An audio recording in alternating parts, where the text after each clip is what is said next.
नमस्कार मित्रांनो, स्वागत आहे तुमचं माझ्या यूट्यूब चॅनलवर. माझे भरपूर काही व्हिडिओ आहेत अगोदर चॅनलवर जे की चिया सीडबद्दल मी केलेले आहेत. परंतु याच्या अगोदर मी एक 5-6 वर्षापासून चिया सीडची शेती करतो. तर मी ते चिया सीड 5-6 वर्षापासून फक्त रबी सीझनमध्येच केलेलं आहे मी. आणि भरपूर काही शेतकऱ्यांना मी विचारले की खरीप हंगामात होतं का, खरीप हंगामात जास्त शेतकऱ्याला केले नाही किंवा अनुभव कोणालाच नाही आहे. मला पण माझ्या चॅनलवरचे व्हिडिओ पाहून सारे महाराष्ट्रात शेतकरी विचारत असतात की सर खरीपमध्ये जमतं का. परंतु मी स्वतः केलेलं नसल्यामुळे मी काय ते तुम्हाला असं म्हणजे आत्मविश्वासानं सांगू शकणार नाही येईल का नाही, किंवा आलं तरी जर्मिनेशन झालं तर त्याचं उत्पादन किती आहे.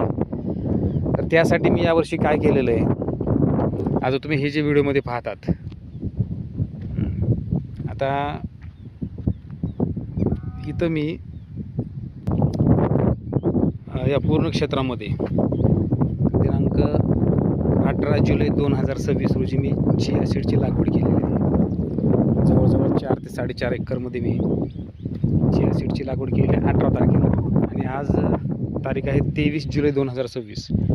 तर पूर्णपणे आपण व्हिडिओमध्ये पाहू शकता, पूर्ण 100% जर्मिनेशन झालेलं आहे. जर्मिनेशनला काही अडचण येणार नाही याच्यामध्ये चिया सीडच्या बियाला. तुम्ही जर याच्या अगोदर पण चिया सीडची जर शेती केली असेल तर ते मातीत ही पडलं पाण्याच्या संपर्कात आलं की जर्मिनेशन होतं. हे तुम्ही पाहू शकता असं पूर्णपणे. हे बघा, हे चिया सीडचं जर्मिनेशन झालेलं आहे.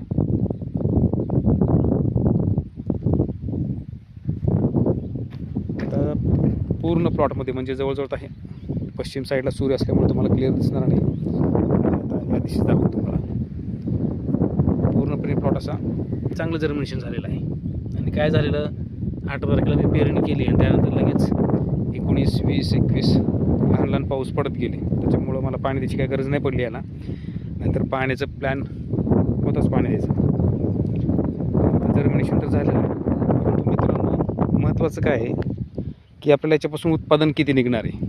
तर रबी सीझन इतकं ॲव्हरेज मिळतं का त्यापेक्षा कमी मिळतं, हे आपल्याला तेव्हाच कळलं जेव्हा फायनल आपल्याला ह्याच्यापासून प्रोडक्शन किती क्विंटल होणार आहे. जे आता 4 महिन्यात येतं का 5 महिन्यात येतं, आता हे मी स्वतः यावर्षी पहिल्यांदा प्रयोग केलेला आहे खरीप सीझनमध्ये चिया सीड.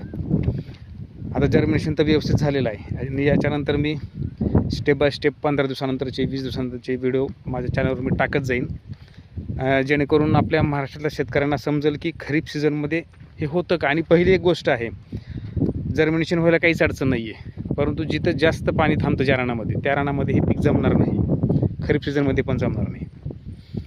त्यामुळे बघूयात. आता जर्मिनेशन तर व्यवस्थित झालेलं आहे. त्यापासून आपलं उत्पादन नेमकं मिळतं किती